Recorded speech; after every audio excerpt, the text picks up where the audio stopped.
ਸਤਿ ਸ਼੍ਰੀ ਅਕਾਲ। ਤੁਸੀਂ ਵੇਖ ਰਹੇ ਹੋ ਟੀਵੀ ਪੰਜਾਬ ਤੇ ਮੈਂ ਹਾਂ ਤੁਹਾਡੇ ਨਾਲ ਇੰਦਰਪ੍ਰੀਤ ਕੌਰ ਸੰਗੇੜਾ ਲੈ ਕੇ ਹਾਜ਼ਰ ਹਾਂ ਪ੍ਰੋਗਰਾਮ ਕੈਨੇਡਾ ਨਾਓ, ਜਿੱਥੇ ਗੱਲਬਾਤ ਕੈਨੇਡਾ ਦੀਆਂ तमाम ਬੜੀਆਂ ਖਬਰਾਂ ਦੀ ਹੋਏਗੀ। ਇਹਨਾਂ ਖਬਰਾਂ ਉੱਪਰ ਵਿਚਾਰ ਚਰਚਾ ਕਰਾਂਗੇ ਆਪਣੇ ਸਹਿਯੋਗੀ ਮਨਦੀਪ ਸਿੰਘ ਟੁੱਟ ਨਾਲ। ਮਨਦੀਪ ਜੀ, ਸਭ ਤੋਂ ਪਹਿਲਾਂ ਬਹੁਤ-ਬਹੁਤ ਸਵਾਗਤ ਹੈ। ਜੀ ਬਹੁਤ ਬਹੁਤ ਧੰਨਵਾਦ ਇੰਦਰਪ੍ਰੀਤ ਜੀ। ਜੀ ਮਨਦੀਪ ਜੀ, ਇਮੀਗ੍ਰੇਸ਼ਨ ਨਾਲ ਸੰਬੰਧਿਤ ਅੱਜ ਇੱਕ ਅਹਿਮ ਤੇ ਖਾਸ ਜਾਣਕਾਰੀ ਸਾਹਮਣੇ ਆਈ ਹੈ, ਜਿਸ ਦਾ ਜਵਾਬ ਖੁਦ ਇਮੀਗ੍ਰੇਸ਼ਨ ਮੰਤਰੀ ਵੱਲੋਂ ਦਿੱਤਾ ਗਿਆ। ਲਗਾਤਾਰ ਇਹ ਸਵਾਲ ਚੁੱਕਿਆ ਜਾ ਰਿਹਾ ਸੀ, ਬਹੁਤ ਸਾਰੇ ਲੋਕ ਜਾਣਨਾ ਚਾਹੁੰਦੇ ਨੇ ਕਿ ਕੈਨੇਡੀਅਨ ਐਕਸਪੀਰੀਅੰਸ ਕਲਾਸ ਡਰਾਅ ਤੇ ਫੈਡਰਲ ਲੈਵਲ ਦੇ ਜਿਹੜੇ ਡਰਾਅ ਨੇ ਉਹਨਾਂ ਨੂੰ ਕੈਨੇਡਾ ਦੇ ਇਮੀਗ੍ਰੇਸ਼ਨ ਵਿਭਾਗ ਵੱਲੋਂ ਮੁੜ ਤੋਂ ਕਦੋਂ ਕੱਢਣ ਦੀ ਸ਼ੁਰੂਆਤ ਕੀਤੀ ਜਾਏਗੀ, ਤੇ ਹੁਣ ਇਸ ਦਾ ਜਵਾਬ ਇਮੀਗ੍ਰੇਸ਼ਨ ਮੰਤਰੀ ਵੱਲੋਂ ਦਿੱਤਾ ਗਿਆ ਕਿ ਕਦੋਂ ਇਹ ਸ਼ੁਰੂਆਤ ਹੋਣ ਜਾ ਰਹੀ ਹੈ। ਕੀ ਕਹਿਣਾ ਹੈ ਇਮੀਗ੍ਰੇਸ਼ਨ ਮੰਤਰੀ ਦਾ? ਜੀ ਬਿਲਕੁਲ ਜੀ, ਇਮੀਗ੍ਰੇਸ਼ਨ ਮੰਤਰੀ ਨੇ ਹਾਲਾਂਕਿ ਤਰੀਕ ਤਾਂ ਕੋਈ ਨਹੀਂ ਦੱਸੀ, ਪਰ ਇੰਨਾ ਜ਼ਰੂਰ ਹੈ ਕਿ ਇੰਨੀ ਕੁ ਰਾਹਤ ਵਾਲੀ ਖਬਰ ਜ਼ਰੂਰ ਹੈ, ਕਿਉਂਕਿ ਪਿੱਛੇ ਜੇ ਵੀ ਰੌਲਾ ਪੈ ਗਿਆ ਸੀ ਵੀ ਇਸ ਸਾਲ ਤਾਂ ਜਿਹੜੇ ਕੈਨੇਡੀਅਨ ਐਕਸਪੀਰੀਅੰਸ ਕਲਾਸ ਹੈ ਜਾਂ ਹੋਰ ਜਿਹੜੇ ਐਕਸਪ੍ਰੈਸ ਐਂਟਰੀ ਦੇ ਡਰਾਅ ਤਾਂ ਨਿਕਲਣੇ ਨਹੀਂ, ਕਿਉਂਕਿ ਇੱਕ ਮੈਮੋ ਜਿਹੜਾ ਉਹ ਲੀਕ ਹੋ ਗਿਆ ਸੀ, ਵਾਇਰਲ ਹੋਇਆ। ਫਿਰ ਉਹ ਸੋਸ਼ਲ ਮੀਡੀਆ ਤੇ ਜਿਸ 'ਚ ਇਹ ਦੱਸਿਆ ਗਿਆ ਸੀ ਕਿ ਐਕਸਪ੍ਰੈਸ ਐਂਟਰੀ ਨਾ ਕੱਢੇ ਜਾਣ, ਕਿਉਂਕਿ ਪਹਿਲਾਂ ਹੀ ਬਹੁਤ ਜਿਹੜੇ ਉਹ ਫਾਈਲਾਂ ਦਾ ਬੈਕਲੌਗ ਪਿਆ, ਆਪਣਾ ਟਾਰਗੇਟ ਉੱਥੇ ਪੂਰਾ ਹੋ ਜਾਣਾ।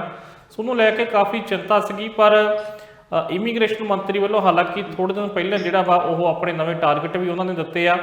ਔਰ ਇਸ ਦੌਰਾਨ ਜਿਹੜਾ ਉਹ ਇੱਕ ਵਿਚਾਰ ਚਰਚਾ ਜਿਹੜੀ ਇੱਕ ਬੈਠਕ ਕਰ ਰਿਹਾ ਸੀ, ਜਿਹੜੀ ਜਥੇਬੰਦੀ ਆ ਬਿਜ਼ਨਸ ਕਾਉਂਸਲ ਆਫ ਕੈਨੇਡਾ, ਉਹਦੇ CEO ਜਿਹੜੇ ਆ ਉਹਨਾਂ ਨਾਲ ਜਿਹੜੀ ਗੱਲਬਾਤ ਚੱਲ ਰਹੀ ਸੀ ਇਮੀਗ੍ਰੇਸ਼ਨ ਮੰਤਰੀ ਦੀ। ਇਸ ਦੌਰਾਨ ਉਹਨਾਂ ਨੂੰ ਸਵਾਲ ਜਿਹੜਾ ਸੀ ਉਹ ਪੁੱਛਿਆ ਗਿਆ ਕਿ ਕੈਨੇਡੀਅਨ ਐਕਸਪੀਰੀਅੰਸ ਕਲਾਸ ਜਾਂ ਹੋਰ ਜਿਹੜੇ ਫੈਡਰਲ ਸਕਿਲਡ ਵਰਕਰ ਦੇ ਡਰਾਅ ਕਦੋਂ ਨਿਕਲਣਗੇ।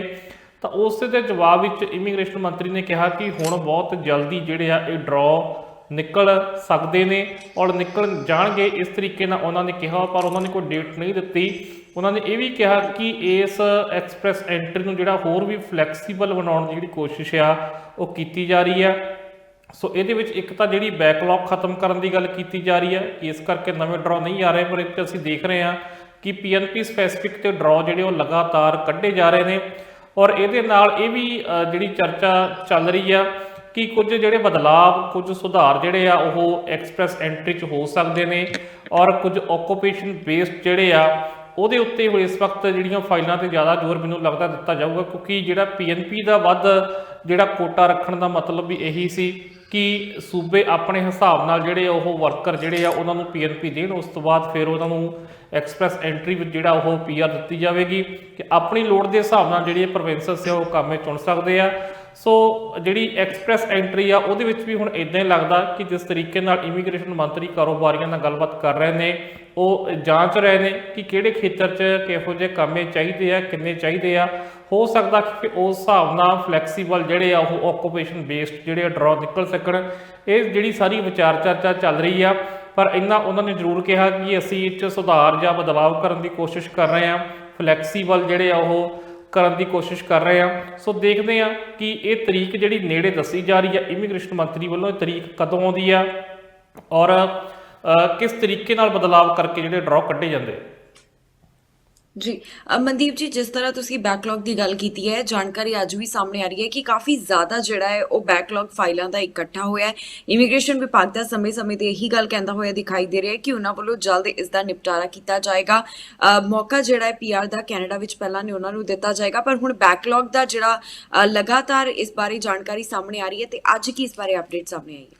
ਜੀ ਬਿਲਕੁਲ ਜੀ, ਵੱਖ-ਵੱਖ ਮੀਡੀਆ ਅਦਾਰਿਆਂ ਵੱਲੋਂ ਸਮੇਂ-ਸਮੇਂ ਤੇ ਜਿਹੜਾ ਮੁੱਦਾ ਉਠਾਇਆ ਜਾਂਦਾ, ਤੇ CBC ਇੱਕ ਵੱਡਾ ਕੈਨੇਡਾ ਦਾ ਮੀਡੀਆ ਅਦਾਰਾ, ਉਹਦੇ ਹਵਾਲੇ ਨਾਲ ਹੁਣ ਜਿਹੜੀ ਖਬਰ ਸਾਹਮਣੇ ਆ ਰਹੀ ਆ ਕਿ 2 ਮਿਲੀਅਨ ਦੇ ਨੇੜੇ ਤੇੜੇ ਹਾਲੇ ਵੀ ਜਿਹੜਾ ਵਾ ਉਹ ਬੈਕਲੌਗ ਹੈਗਾ ਆ। ਜੇਕਰ ਅਸੀਂ CBC ਦੀ ਰਿਪੋਰਟ ਦੇਖੀਏ ਤਾਂ ਇਹਦੇ ਵਿੱਚ ਇਹਨਾਂ ਵੱਲੋਂ ਦੱਸਿਆ ਗਿਆ ਕਿ ਜੇਕਰ ਅਸੀਂ ਸਿਟੀਜ਼ਨਸ਼ਿਪ ਦੀਆਂ ਫਾਈਲਾਂ ਦੀ ਗੱਲ ਕਰੀਏ ਤਾਂ ਉਹਦੇ ਵਿੱਚ ਵੀ ਤਕਰੀਬਨ 4,48,000 ਫਾਈਲਾਂ ਜਿਹੜੀਆਂ ਵਾ ਉਹ ਸਿਟੀਜ਼ਨਸ਼ਿਪ ਨੂੰ ਲੈ ਕੇ ਜਿਹੜੀਆਂ ਉਹ ਸਿਟੀਜ਼ਨਸ਼ਿਪ ਐਪਲੀਕੇਸ਼ਨ ਜਿਹੜੀਆਂ ਵਾ ਉਹ ਬੈਕਲੌਗ ਵਿੱਚ ਪਈਆਂ ਨੇ। ਹਾਲਾਂਕਿ ਉਹਨਾਂ ਲੋਕਾਂ ਕੋਲ PR ਹੈਗੀ, ਉਹ ਤਾਂ ਕੈਨੇਡਾ ਵਿੱਚ ਹੀ ਨੇ। ਔਰ ਇਸ ਤੋਂ ਇਲਾਵਾ ਜੇਕਰ ਅਸੀਂ ਦੇਖੀਏ PR ਦੀਆਂ ਫਾਈਲਾਂ ਤਾਂ ਉਹਦੇ ਵਿੱਚ 5,19,030 ਦਾ ਅੰਕੜਾ ਇੱਥੇ CBC ਵੱਲੋਂ ਜਿਹੜਾ ਉਹ ਦਿੱਤਾ ਗਿਆ ਵਾ ਕਿ 5,19,000 ਜਿਹਦੇ ਵਿੱਚ ਰਿਫਿਊਜੀ ਵੀ ਆਉਂਦੇ ਨੇ, ਜਿਹਦੇ ਵਿੱਚ ਜਿਹੜੇ ਕੈਨੇਡੀਅਨ ਐਕਸਪੀਰੀਅੰਸ ਕਲਾਸ ਵਾਲੇ ਵੀ ਆਉਂਦੇ ਨੇ, ਇਹ 'ਚ ਕੁਝ TR to PR ਵਾਲੇ ਹਲੇ ਜਿਹੜੇ ਬਾਕੀ ਪਏ ਨੇ ਉਹ ਵੀ ਆਉਂਦੇ ਨੇ। ਇਹਦੇ ਵਿੱਚ ਜਿਹੜੇ ਆ ਉਹ ਹੋਰ ਵੀ ਜਿਹੜੇ ਫੈਡਰਲ ਸਕਿਲਡ ਵਰਕਰ ਦੇ ਜਿਨ੍ਹਾਂ ਨੂੰ 2019 ਜਾਂ 2020 ਦੇ ਵਿੱਚ ਇਨਵੀਟੇਸ਼ਨ ਗਏ ਸੀ ਉਹ ਵੀ ਵਿੱਚ ਆਉਂਦੇ ਨੇ। ਸੋ 2019 ਤੋਂ ਲੈ ਕੇ ਵੀ ਮਾਮਲੇ ਸਾਹਮਣੇ ਆ ਰਿਹਾ ਕਿ ਉਹਨਾਂ ਨੂੰ ਵੀ ਹਾਲੇ ਤੱਕ ਜਿਹੜੀ ਉਹ PR ਨਹੀਂ ਮਿਲੀ ਆ। ਨਾਰਮਲੀ ਪਹਿਲਾਂ ਜਦੋਂ ਪ੍ਰੀ ਕੋਵਿਡ ਬਹੁਤ ਘੱਟ ਸਮਾਂ ਲੱਗਦਾ ਹੁੰਦਾ ਸੀ, ਹਾਲੇ ਤੱਕ ਹੁਣ ਤਾਂ ਦਸੰਬਰ 2020 ਤੋਂ ਇਹ ਜਿਹੜੇ ਡਰਾਅ ਵੀ ਉਹ ਖਤਮ ਕਰ ਦਿੱਤੇ ਗਏ ਸੀ, ਉਸ ਤੋਂ ਬਾਅਦ ਨਹੀਂ ਨਿਕਲੇ। ਹੁਣ ਕਹਿੰਦੇ ਆ ਕਿ ਜਿਵੇਂ ਆਪਾਂ ਪਹਿਲਾਂ ਖਬਰ ਕਰਕੇ ਹਟੇ ਕਿ ਸ਼ੁਰੂ ਹੋਣਗੇ। ਉਸ ਤੋਂ ਪਹਿਲਾਂ ਜਿਹੜੇ ਲੋਕਾਂ ਨੂੰ ਇਨਵੀਟੇਸ਼ਨ ਗਏ ਸੀਗੇ ਉਹਨਾਂ ਦਾ ਵੀ ਜਿਹੜਾ ਵਾ ਇਹ PR ਦਾ ਕੰਮ ਸਿਰੇ ਨਹੀਂ ਚੜ ਸਕਿਆ। ਹਾਲੇ ਤੱਕ ਲੋਕ ਉਡੀਕ ਕਰ ਰਹੇ ਨੇ, 3-3 ਸਾਲ ਹੋ ਗਏ ਨੇ। ਸੋ ਇਸ ਤਰੀਕੇ ਨਾਲ ਇਸ ਵਕਤ ਜਿਹੜੀ ਚਰਚਾ ਉਹ ਚੱਲ ਰਹੀ ਹੈ ਔਰ ਜਿਹੜੇ ਦੁਬਾਰਾ ਡਰਾਅ ਕੱਢੇ ਜਾਣੇ ਨੇ ਉਹਦੇ ਵਿੱਚ ਵੀ ਹੁਣ ਜਿਹੜੇ ਸਕੋਰ ਆ ਉਹ ਕਾਫੀ ਹਾਈ ਹੋਣ ਦੀ ਜਿਹੜੀ ਉਹ ਚਰਚਾ ਚੱਲ ਰਹੀ ਆ, ਕਿਉਂਕਿ 2 ਲੱਖ ਤੋਂ ਵੱਧ ਜਿਹੜੀਆਂ ਫਾਈਲਾਂ ਤਾਂ ਪਿਛਲੇ ਮਹੀਨੇ ਦੀ ਰਿਪੋਰਟ ਦੱਸਿਆ ਜਾ ਰਿਹਾ ਸੀ ਕਿ ਪੂਲ 'ਚ ਲੋਕੀ ਪਾਈ ਬੈਠੇ ਨੇ ਕੈਨੇਡੀਅਨ ਐਕਸਪੀਰੀਅੰਸ ਕਲਾਸ ਅਤੇ ਫੈਡਰਲ ਸਕਿਲਡ ਵਰਕਰ ਡਰਾਅ ਦੇ ਵਿੱਚ, ਕਿ ਜਦੋਂ ਡਰਾਅ ਨਿਕਲੇਗਾ ਉਹਨਾਂ ਨੂੰ ਇਨਵੀਟੇਸ਼ਨ ਆਏਗਾ। ਉਸ ਪੂਲ 'ਚ ਵੀ 2 ਲੱਖ ਤੋਂ ਵੱਧ ਫਾਈਲਾਂ ਜਿਹੜੀਆਂ ਉਹ ਪਈਆਂ ਨੇ। ਸੋ ਉਹਦੇ ਵਿੱਚ ਇਹ ਕੁਦਰਤੀ ਤੌਰ ਤੇ ਆ ਕਿ ਹੁਣ ਸਕੋਰ ਜਿਹੜਾ ਵਾ ਕੱਟ ਆਫ ਜਿਹੜਾ ਵਾ ਕਾਫੀ ਹਾਈ ਹੋਵੇਗਾ। ਸੋ ਹੁਣ ਉਹਦੇ ਵਿੱਚ ਕਿਵੇਂ 5-5000 3-3000 ਜਾਂ ਕਿੰਨੇ ਐਪਲੀਕੇਸ਼ਨ ਲਾਉਣ ਵਾਲੇ ਹੈਗੇ ਆ ਉਹਨਾਂ ਨੂੰ ਇਨਵੀਟੇਸ਼ਨ ਭੇਜੀ ਜਾਂਦੇ ਆ, ਇਹ ਵੀ ਬੜੀ ਦਿਲਚਸਪ ਜਿਹੜੀ ਗੱਲ ਰਹੇਗੀ। ਕੱਟ ਆਫ ਕੀ ਰਹੇਗਾ ਪਹਿਲੇ ਡਰਾਅ ਦਾ, ਕਿਉਂਕਿ ਅਸੀਂ ਦੇਖਿਆ ਸੀਗਾ ਕੋਵਿਡ ਦੇ ਦੌਰਾਨ ਤਾਂ ਜਿਹੜਾ ਕੈਨੇਡੀਅਨ ਐਕਸਪੀਰੀਅੰਸ ਕਲਾਸ ਦਾ ਕੱਟ ਆਫ ਸੀ ਉਹ ਤਾਂ 350 ਤੱਕ ਜਿਹੜਾ ਉਹ ਚੱਲ ਗਿਆ ਸੀਗਾ। ਪਰ ਹੁਣ ਜਿਹੜਾ ਵਾ ਕੱਟ ਆਫ ਕਿੱਥੇ ਆ, ਕਿਉਂਕਿ ਇੱਕ ਡਰਾਅ ਦਾ ਸ਼ਾਇਦ ਉਹ ਤਾਂ ਇੱਕੋ ਹੀ ਸੀਗਾ, ਉਹ ਤੋਂ ਵਿੱਚ ਨਹੀਂ ਰੱਖ ਸਕਦੇ 75 ਜਿਹੜਾ ਪੁਆਇੰਟ ਸੀਗੇ। ਉਸ ਤੋਂ ਬਾਅਦ ਜਿਹੜੇ ਘਟਦੇ ਜਿਹੜੇ ਸੀ ਉਹ 3.5 ਦੇ ਆਸ-ਪਾਸ 350 ਦੇ ਆਸ-ਪਾਸ ਆ ਗਏ ਸੀਗੇ ਔਰ ਹੁਣ ਜਿਹੜਾ ਲਾਸਟ ਵਾਲਾ ਸੀ ਉਹ 400 ਤੋਂ ਉੱਪਰ ਸੀਗਾ। ਸੋ ਹੁਣ ਦੇਖਦੇ ਹਾਂ ਕਿ ਜਦੋਂ ਅੱਗੇ ਜਾ ਕੇ ਹੁਣ ਡਰਾਅ ਨਿਕਲਦੇ ਉਹਨਾਂ ਦਾ ਕੱਟ ਆਫ ਕੀ ਹੋਊਗਾ ਔਰ ਬੈਕਲੌਗ ਹਲੇ ਕਲੀਅਰ ਕਰਨ ਦੇ ਨਾਂ ਉੱਤੇ ਡਰਾਅ ਨਹੀਂ ਕੱਢੇ ਜਾ ਰਹੇ ਆ।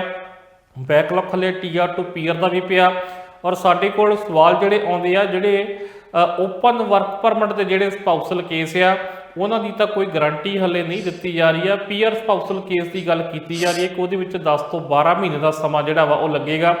ਪਰ ਜਿਹੜੇ ਓਪਨ ਵਰਕ ਪਰਮਿਟ ਦੇ ਸਪਾਊਸਲ ਕੇਸ ਆ ਉਹਦੇ ਵਿੱਚ ਹਲੇ ਕੋਈ ਗਾਰੰਟੀ ਨਹੀਂ ਦਿੱਤੀ ਜਾ ਰਹੀ ਹੈ ਕਿ ਉਹਨਾਂ ਐਪਲੀਕੇਸ਼ਨਾਂ ਦਾ ਕਦੋਂ ਨਿਪਟਾਰਾ ਕੀਤਾ ਜਾਵੇਗਾ। ਸੋ ਦੇਖਦੇ ਹਾਂ ਕੀ ਬਣਦਾ ਆ, ਕਦੋਂ ਤੱਕ ਇਹ ਸਾਰੀਆਂ ਚੀਜ਼ਾਂ ਕਲੀਅਰ ਹੁੰਦੀਆਂ ਨੇ। ਜੀ ਮਨਦੀਪ ਜੀ, ਇਸ ਤੋਂ ਬਾਅਦ ਪ੍ਰਦਰਸ਼ਨ ਨਾਲ ਜੁੜੀਆਂ ਹੋਈਆਂ ਖਬਰਾਂ ਦੀ ਗੱਲ ਕਰ ਲੈਂਦੇ ਆ। ਕਾਫੀ ਦਿਨ ਹੋ ਚੁੱਕੇ ਨੇ ਔਟਵਾ ਵਿੱਚ ਲਗਾਤਾਰ ਪ੍ਰੋਟੈਸਟ ਜਿਹੜਾ ਹੈ ਉਹ ਟਰੱਕ ਡਰਾਈਵਰਸ ਵੱਲੋਂ ਕੀਤਾ ਜਾ ਰਿਹਾ ਹੈ ਤੇ ਹੁਣ ਇਹ ਵੀ ਖਬਰ ਸਾਹਮਣੇ ਆ ਰਹੀ ਹੈ ਕਿ ਪੁਲਿਸ ਵੱਲੋਂ ਸਖਤੀ ਕਰਨੀ ਸ਼ੁਰੂ ਕਰ ਦਿੱਤੀ ਗਈ ਹੈ ਤਾਂ ਕਿ ਸ਼ਹਿਰ ਨੂੰ ਖਾਲੀ ਕਰਵਾਇਆ ਜਾ ਸਕੇ। ਹੁਣ ਪ੍ਰਦਰਸ਼ਨ ਦੇ ਬਾਰੇ ਕੀ ਅਪਡੇਟ ਸਾਹਮਣੇ ਆਈ ਹੈ? ਬਿਲਕੁਲ ਜੀ, ਜਿਸ ਤਰੀਕੇ ਨਾਲ 3 ਹਫ਼ਤੇ ਤੋਂ ਵੱਧ ਦਾ ਸਮਾਂ ਹੋ ਗਏ ਪ੍ਰਦਰਸ਼ਨ ਜਿਹੜਾ ਲਗਾਤਾਰ ਉੱਥੇ ਚੱਲ ਰਿਹਾ ਔਰ ਪੁਲਿਸ ਵੱਲੋਂ ਅੱਜ ਇਸ ਦੌਰਾਨ ਸਭ ਤੋਂ ਵੱਧ ਸਖਤੀ ਜਿਹੜੀ ਦਿਖਾਈ ਜਾ ਰਹੀ ਹੈ। ਹਾਲਾਂਕਿ ਬੀਤੀ ਸ਼ਾਮ ਤੋਂ ਹੀ ਜਿਹੜਾ ਸੀ ਉਹ ਗ੍ਰਿਫਤਾਰੀਆਂ ਦਾ ਦੌਰ ਜਿਹੜਾ ਸ਼ੁਰੂ ਹੋ ਗਿਆ ਸੀਗਾ। ਜਿਹੜੇ ਮੁੱਖ ਲੀਡਰ ਨੇ ਤਮਾਰਾ ਰਿਚ, ਜਿਨ੍ਹਾਂ ਦੇ ਨਾਮ ਤੋਂ ਇੱਕ ਗੋਫੰਡ ਵੀ ਸ਼ੁਰੂ ਕੀਤਾ ਗਿਆ ਸੀ ਜਿੱਥੇ $10 ਮਿਲੀਅਨ ਇਕੱਠੇ ਹੋਏ ਸੀ, ਉਹਨਾਂ ਨੂੰ ਜਿਹੜਾ ਸੀ ਉਹ ਕੱਲ ਸ਼ਾਮ ਹੀ ਗ੍ਰਿਫਤਾਰ ਕਰ ਲਿਆ ਗਿਆ ਸੀ। ਜਿਹੜੇ ਹੋਰ ਲੀਡਰ ਸੀਗੇ ਜਿਨ੍ਹਾਂ ਦੀ ਅਗਵਾਈ ਦੇ ਵਿੱਚ ਜਿਹੜਾ ਪ੍ਰਦਰਸ਼ਨ ਚੱਲ ਰਿਹਾ ਸੀਗਾ, ਜਿਨ੍ਹਾਂ 'ਚ ਪ੍ਰਦਰਸ਼ਨ 'ਚ ਰੈਲੀ ਆਈ ਸੀ, ਉਹਨਾਂ ਨੂੰ ਪਹਿਲਾਂ ਹੀ ਜਿਹੜਾ ਸੀ ਉਹ ਗ੍ਰਿਫਤਾਰ ਜਿਹੜਾ ਕਰ ਲਿਆ ਗਿਆ ਸੀ ਔਰ ਬਾਕੀ ਜਿਹੜੇ ਪ੍ਰੋਟੈਸਟਰ ਆ ਉਹਨਾਂ ਤੇ ਅੱਜ ਕਾਰਵਾਈ ਜਿਹੜੀ ਉਹ ਕੀਤੀ ਜਾ ਰਹੀ ਆ। ਇਸ ਦੌਰਾਨ ਸਮੱਸਿਆ ਸਾਹਮਣੇ ਇਹ ਆਈ ਕਿ ਜਿਹੜੇ ਪ੍ਰਦਰਸ਼ਨਕਾਰੀ ਉਹ ਆਪਣੇ ਨਾਲ ਆਪਣੇ ਬੱਚਿਆਂ ਨੂੰ ਵੀ ਉੱਥੇ ਲੈ ਆਏ ਔਰ ਜਦੋਂ ਪੁਲਿਸ ਕਾਰਵਾਈ ਸ਼ੁਰੂ ਕਰਨ ਲੱਗਦੀ ਆ ਜਾਂ ਕਰਦੀ ਸੀ ਤਾਂ ਉਸ ਵਕਤ ਬੱਚਿਆਂ ਨੂੰ ਅੱਗੇ ਕਰ ਦਿੱਤਾ ਜਾਂਦਾ ਸੀ। ਸੋ ਇਹਦੀ ਜਾਣਕਾਰੀ ਪੁਲਿਸ ਨੇ, ਆਟਵਾ ਪੁਲਿਸ ਨੇ ਆਪਣੇ ਟਵੀਟ ਰਾਹੀਂ ਵੀ ਦਿੱਤੀ ਔਰ ਇਹ ਵੀ ਕਿਹਾ ਕਿ ਬੱਚਿਆਂ ਨੂੰ ਅਸੀਂ ਸੇਫ ਜਗ੍ਹਾ ਤੇ ਪਹੁੰਚਾ ਰਹੇ ਆ ਔਰ ਬਾਕੀ ਪ੍ਰਦਰਸ਼ਨਕਾਰੀ ਜਿਹੜੇ ਉੱਥੇ ਹੈਗੇ ਨੇ ਉਹਨਾਂ ਵਿੱਚ ਜਿਹੜੀ ਹੁਣ ਤੱਕ ਦੀ ਅਪਡੇਟ ਆ 70 ਜਾਣਿਆਂ ਨੂੰ ਉੱਥੇ ਗ੍ਰਿਫਤਾਰ ਕਰ ਲਿਆ ਗਿਆ।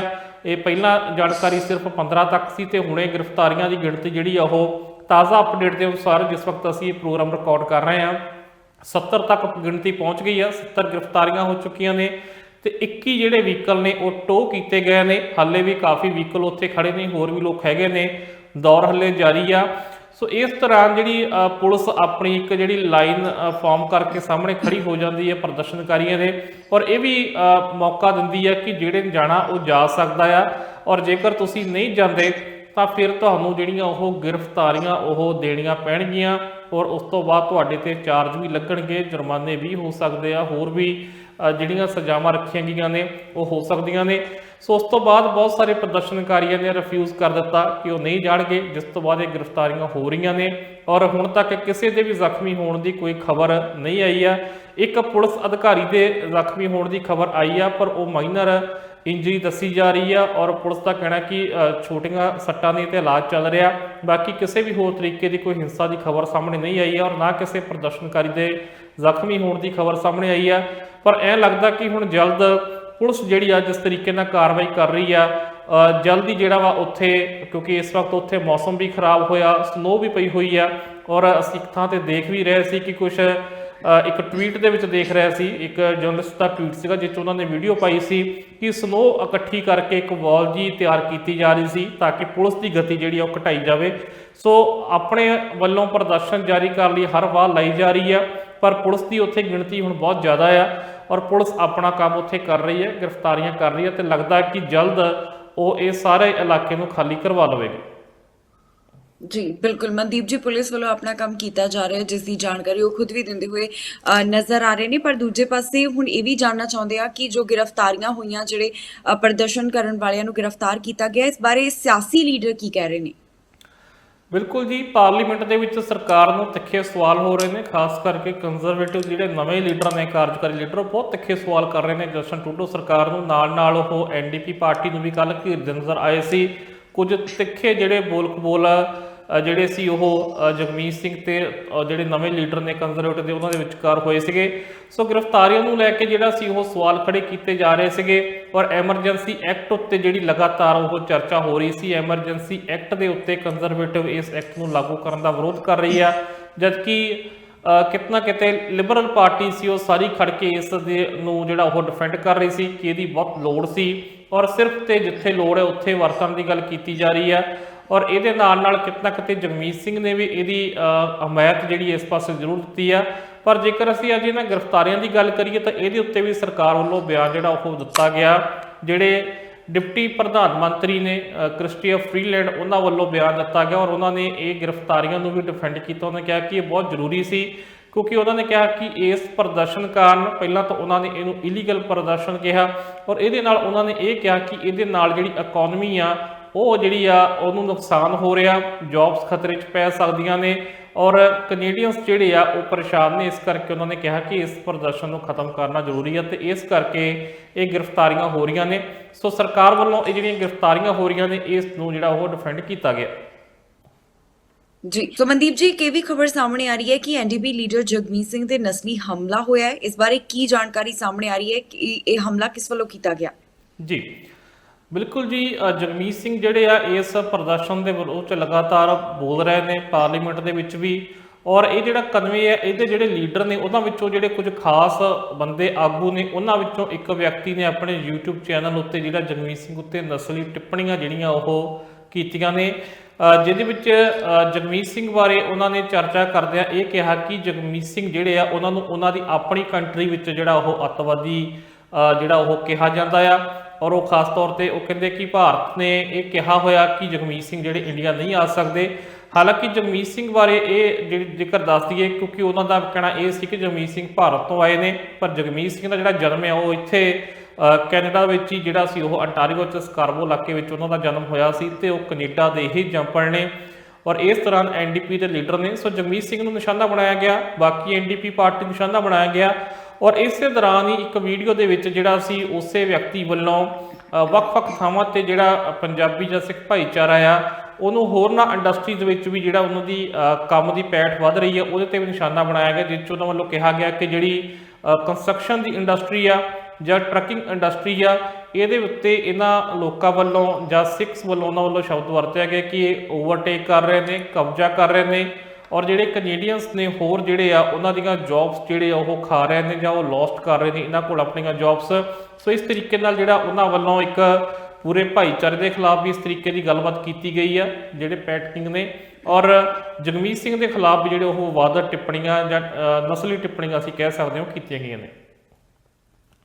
ਜੀ ਮਨਦੀਪ ਜੀ, ਇਹ ਵੀ ਜਾਣਨਾ ਚਾਹਾਂਗੇ ਕਿ ਜਿਸ ਤਰ੍ਹਾਂ ਹੁਣ ਓਟਵਾ ਦੇ ਵਿੱਚ ਤਾਂ ਪੁਲਿਸ ਵੱਲੋਂ ਦੱਸਿਆ ਹੀ ਜਾ ਰਿਹਾ ਹੈ ਕਿ ਇੱਥੇ ਕਿਵੇਂ ਸ਼ਹਿਰ ਨੂੰ ਖਾਲੀ ਕਰਵਾਇਆ ਜਾ ਰਿਹਾ, ਪਰ ਬਾਕੀ ਸ਼ਹਿਰਾਂ ਵਿੱਚ ਬਾਕੀ ਜਿਹੜੀਆਂ ਥਾਵਾਂ ਦੇ ਕੀ ਹਾਲਾਤ ਬਣੇ ਹੋਏ ਨੇ, ਇੱਥੇ ਕੀ ਜਿਹੜਾ ਹੈ ਕੀਤਾ ਜਾ ਰਿਹਾ? ਜੀ ਬਿਲਕੁਲ ਜੀ, ਕਿਉਂਕਿ ਜਿਸ ਤਰੀਕੇ ਨਾਲ ਗ੍ਰਿਫਤਾਰੀਆਂ ਹੋ ਰਹੀਆਂ ਨੇ ਉੱਥੇ ਪੁਲਿਸ ਐਕਸ਼ਨ ਕਰ ਰਹੀ ਆ ਔਰ ਇਸ ਤੋਂ ਬਾਅਦ ਸੰਭਾਵਨਾਵਾਂ ਇਹ ਵੀ ਕਿਉਂਕਿ ਇਹਤਿਆਤ ਵਰਤੇ ਜਾ ਰਹੇ ਨੇ ਸਾਰੇ ਔਰ ਇਹ ਸੰਭਾਵਨਾ ਕਿ ਲੋਕ ਜਿਹੜੇ ਆ ਇਹਨਾਂ ਗ੍ਰਿਫਤਾਰੀਆਂ ਤੋਂ ਨਾਰਾਜ਼ ਹੋ ਕੇ ਦੁਬਾਰਾ ਕਿਤੇ ਬਾਰਡਰਾਂ ਤੇ ਨਾ ਪਹੁੰਚ ਜਾਣ ਜਾਂ ਹੋਰ ਉਹਨਾਂ ਦੇ ਸਮਰਥਕ ਕਿਤੇ ਆਸੇ-ਪਾਸੇ ਇਕੱਠੇ ਨਾ ਹੋਣ। ਸੋ ਇਹਨਾਂ ਨੂੰ ਲੈ ਕੇ ਪੁਲਿਸ ਵੱਲੋਂ ਪੂਰੇ ਕੈਨੇਡਾ 'ਚ ਇਹਤਿਆਤ ਵਰਤਿਆ ਜਾ ਰਿਹਾ। ਸੋ ਬਾਰਡਰਾਂ ਦੇ ਨੇੜੇ ਜਿਹੜੀ ਸੁਰੱਖਿਆ ਉਹ ਜਿਹੜੀ ਹੋਰ ਵਧਾ ਦਿੱਤੀ ਗਈ ਔਰ ਖਾਸ ਤੌਰ ਤੇ ਜੇਕਰ ਅਸੀਂ ਬ੍ਰਿਟਿਸ਼ ਕੋਲੰਬੀਆ ਦੀ ਗੱਲ ਕਰੀਏ, ਸਰੀ ਦੀ ਗੱਲ ਕਰੀਏ ਤਾਂ ਇੱਥੇ ਵੀ ਜਿਹੜੇ ਬਾਰਡਰ ਦੇ ਨੇੜੇ ਉਹ ਚੈੱਕ ਪੁਆਇੰਟਸ ਪੁਲਿਸ ਵੱਲੋਂ ਲਾ ਦਿੱਤੇ ਗਏ ਆ ਔਰ ਉੱਥੇ ਦੇਖਿਆ ਜਾ ਰਿਹਾ ਕਿ ਕੋਈ ਇਸ ਪ੍ਰੋਟੈਸਟ ਦੇ ਇਸ ਕਨਵੇ ਦੇ ਸਮਰਥਕ ਜਿਹੜੇ ਉਹ ਤਾਂ ਨਹੀਂ ਬਾਰਡਰ ਵੱਲ ਜਾ ਰਹੇ। ਇਹ ਨਾ ਹੋਵੇ ਕਿ ਉਹ ਦੁਬਾਰਾ ਜਿਹੜਾ ਬਾਰਡਰ ਬੰਦ ਕਰ ਦੇਵੇ, ਕਿਉਂਕਿ ਬਾਰਡਰ ਬੰਦ ਹੋਣ ਨਾਲ ਜਿਹੜਾ ਨੁਕਸਾਨ ਹੁੰਦਾ, ਜਿਹੜੀ ਪਰੇਸ਼ਾਨੀ ਹੁੰਦੀ ਲੋਕਾਂ ਨੂੰ, ਉਹ ਸਾਰੇ ਅਸੀਂ ਦੇਖ ਚੁੱਕੇ ਹਾਂ ਕਿ ਕਿੰਨੇ ਅਹਿਮ ਆ ਇਹਨਾਂ ਬਾਰਡਰਾਂ ਦਾ ਚੱਲਦੇ ਰਹਿਣਾ। ਸੋ ਇਸ ਨੂੰ ਲੈ ਕੇ ਜਿਹੜਾ ਉਹ ਲਗਾਤਾਰ ਪੁਲਿਸ ਵੱਲੋਂ ਇਹਤਿਆਤ ਵਰਤਿਆ ਜਾ ਰਿਹਾ। ਹੋਰਨਾਂ ਸੂਬਿਆਂ 'ਚ ਵੀ ਹੋ ਰਿਹਾ ਔਰ ਹੋ ਰਿਹਾ ਹੋਵੇਗਾ ਵੀ। ਔਰ ਖਾਸ ਤੌਰ ਤੇ ਜੇਕਰ ਅਸੀਂ ਗੱਲ ਕਰੀਏ ਤਾਂ ਸਰੀ ਦੇ ਨੇੜੇ ਜਿਹੜਾ ਬਾਰਡਰ ਪੈਂਦਾ 176 ਸਟਰੀਟ ਤੋਂ ਜਾਂਦੇ ਆ ਔਰ ਉਸ ਉੱਤੇ ਜਿਹੜਾ ਪੁਲਿਸ ਵੱਲੋਂ ਕਾਫੀ ਚੈੱਕ ਪੁਆਇੰਟਸ ਜਿਹੜੇ ਉਹ ਅੱਜ ਲਾਏ ਗਏ ਨੇ। ਜੀ ਮਨਦੀਪ ਜੀ, ਇਸ ਤੋਂ ਬਾਅਦ ਖਬਰ ਸਾਹਮਣੇ ਆ ਰਹੀ ਹੈ ਕਿ ਸਰੀ ਤੇ ਐਪਸਫੋਰਡ ਵਿੱਚ ਜਿਹੜੀ ਪੁਲਿਸ ਵੱਲੋਂ ਅਲਰਟ ਜਾਰੀ ਕੀਤਾ ਗਿਆ ਹੈ। ਜਿਹੜਾ ਇਹ ਅਲਰਟ ਹੈ ਉਹ ਓਵਰਡੋਜ਼ ਨਾਲ ਜੁੜਿਆ ਹੋਇਆ ਹੈ। ਓਵਰਡੋਜ਼ ਨੂੰ ਲੈ ਕੇ ਚਿੰਤਾ ਜਿਹੜੀ ਪ੍ਰਗਟਾਈ ਜਾ ਰਹੀ ਹੈ। ਕਹਿ ਰਹੇ ਨੇ ਕਿ ਪਿਛਲੇ ਦਿਨਾਂ ਦੇ ਮੁਕਾਬਲੇ ਤੇ ਓਵਰਡੋਜ਼ ਵੱਧ ਰਹੀ ਹੈ। ਇਸ ਬਾਰੇ ਇੱਕ ਰਿਪੋਰਟ ਸਾਹਮਣੇ ਆਈ ਹੈ। ਸਭ ਤੋਂ ਪਹਿਲਾਂ ਉਸ ਦੇ ਉੱਪਰ ਨਜ਼ਰ ਮਾਰ ਲੈਂਦੇ ਹਾਂ, ਫਿਰ ਇਸ ਦੇ ਉੱਪਰ ਤੁਹਾਡੇ ਤੋਂ ਸਵਾਲ ਪੁੱਛਾਂਗੇ। ਵੱਧ ਰਹੀ ਓਵਰਡੋਜ਼ ਨੂੰ ਧਿਆਨ ਵਿੱਚ ਰੱਖਦਿਆਂ ਫਰੇਜ਼ਰ ਹੈਲਥ ਵੱਲੋਂ ਅਲਰਟ ਜਾਰੀ ਕੀਤਾ ਗਿਆ। ਇਹ ਅਲਰਟ ਸਰੀ ਅਤੇ ਐਪਸਫੋਰਡ ਵਾਸਤੇ ਜਾਰੀ ਕੀਤਾ ਗਿਆ ਹੈ। ਐਪਸਫੋਰਡ ਅਤੇ ਸਰੀ ਵਿੱਚ ਪਿਛਲੇ ਦਿਨਾਂ ਤੋਂ ਇਹ ਦੇਖਣ ਵਿੱਚ ਆਇਆ ਹੈ ਕਿ ਇੱਥੇ ਓਵਰਡੋਜ਼ ਵਧਦੀ ਜਾ ਰਹੀ ਹੈ।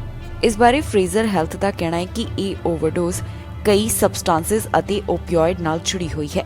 ਉਹਨਾਂ ਵੱਲੋਂ ਸਲਾਹ ਦਿੱਤੀ ਜਾ ਰਹੀ ਹੈ ਕਿ ਜਿਨ੍ਹਾਂ ਵੱਲੋਂ ਓਪੀਓਇਡਸ ਅਤੇ ਸਟਿਮੂਲੈਂਟਸ ਦੀ ਵਰਤੋਂ ਕੀਤੀ ਜਾ ਰਹੀ ਹੈ ਉਹ ਖਤਰਾ ਵਧਾ ਰਹੇ ਹਨ। ਫਰੇਜ਼ਰ ਹੈਲਥ ਦਾ ਕਹਿਣਾ ਹੈ ਕਿ ਜੇਕਰ ਤੁਹਾਨੂੰ ਪਤਾ ਹੈ ਕਿ ਕੋਈ ਓਵਰਡੋਜ਼ ਕਰ ਰਿਹਾ ਹੈ ਤੇ ਤੁਸੀਂ 911 ਦੇ ਉੱਪਰ ਕਾਲ ਕਰਕੇ ਜਾਣਕਾਰੀ ਸਾਂਝੀ ਕਰ ਸਕਦੇ ਹੋ।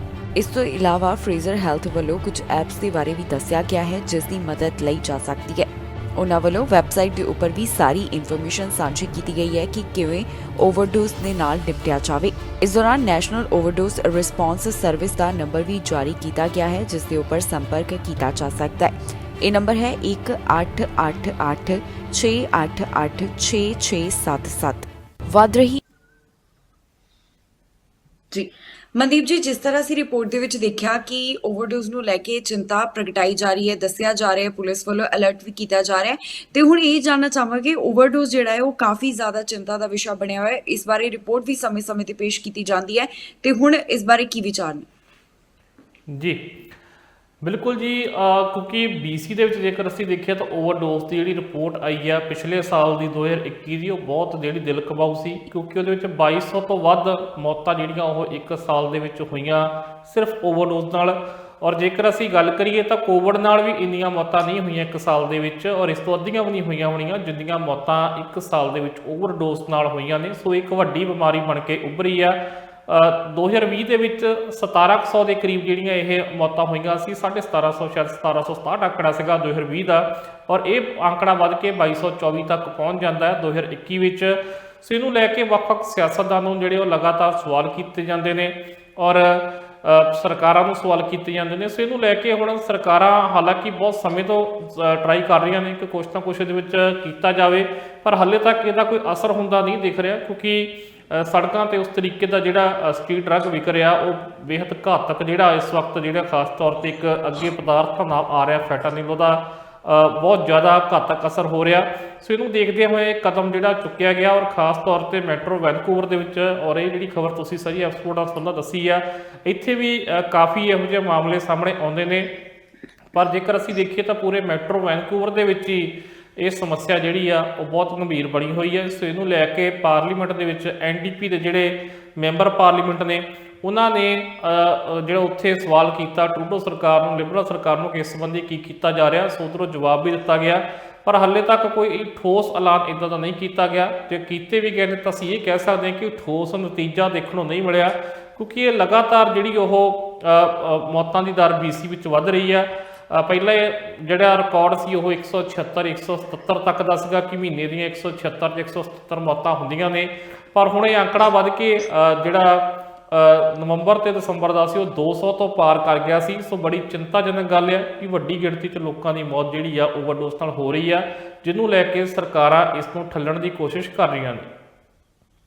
ਜੀ ਮਨਦੀਪ ਜੀ, ਬਹੁਤ ਬਹੁਤ ਧੰਨਵਾਦ ਇਹਨਾਂ ਤਰ੍ਹਾਂ ਤੇ ਵਿਚਾਰ ਚਰਚਾ ਕਰਨ ਵਾਸਤੇ। ਜੀ ਬਹੁਤ ਬਹੁਤ ਧੰਨਵਾਦ। ਜੀ ਰੋਜ਼ਾਨਾ ਇਸੇ ਪ੍ਰੋਗਰਾਮ ਦੇ ਰਾਹੀਂ ਤੁਹਾਡੇ ਰੂਬਰੂ ਹੁੰਦੇ ਰਵਾਂਗੇ ਜਿੱਥੇ ਗੱਲਬਾਤ ਕੈਨੇਡਾ ਦੀਆਂ ਵੱਡੀਆਂ ਖਬਰਾਂ ਦੀ ਹੋਏਗੀ। ਫਿਲਹਾਲ ਮੈਨੂੰ ਇੰਦਰਪ੍ਰੀਤ ਕੌਰ ਸੰਗੇੜਾ ਨੂੰ ਦਿਓ ਇਜਾਜ਼ਤ ਤੇ ਤੁਸੀਂ ਵੇਖਦੇ ਰਹੋ ਟੀਵੀ ਪੰਜਾਬ।